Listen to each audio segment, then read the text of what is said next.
Depuis combien de temps utilisez-vous la ludopédagogie en formation, Woody? Depuis que j'ai été créé finalement. Nous avons tous grandi avec la ludopédagogie. Lorsque nous étions petits, comment avons-nous appris à compter? En jouant avec des perles, des bûchettes ou des dominos. Comment avons-nous appris l'alphabet? En chantant. Nous avons continué à développer nos compétences avec les jeux de société comme le Scrabble, le Monopoly, le Trivial Poursuite. Les adultes apprennent aussi en s'amusant en jouant à des jeux, tels que Qui veut gagner des millions ou Burger Quiz. Un adulte peut-il prendre du plaisir à jouer en formation? Oui, proposer des activités ludiques à des adultes peut être bénéfique pour leur apprentissage.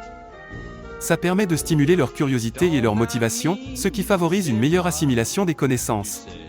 Le fait de revenir à des souvenirs d'enfance peut également aider les adultes à se sentir plus détendus et réduire leur stress, ce qui favorise un environnement propice à l'apprentissage.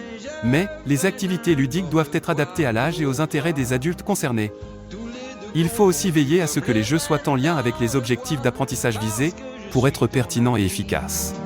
Y a-t-il besoin de beaucoup de matériel pour faire des activités ludopédagogiques? Non, il n'est pas nécessaire d'avoir beaucoup de matériel pour faire des activités ludopédagogiques. En fait, de nombreuses activités peuvent être réalisées avec des objets du quotidien comme des cartes, des dés, des crayons, des feuilles de papier. Il est aussi possible d'utiliser des ressources numériques comme des applications ou sites web. Est-il possible de réutiliser un même matériel pour différentes formations? Bien sûr. J'en suis l'exemple non vivant. Je peux être utilisé lors de formations en communication, pour des jeux de rôle sur l'improvisation de dialogue, lors de formations en développement personnel, pour des réflexions autour de la confiance en soi, du leadership. Je peux même être utilisé pour des activités de résolution de problèmes. Le formateur peut proposer des défis ou des énigmes inspirées de l'univers Toy Story.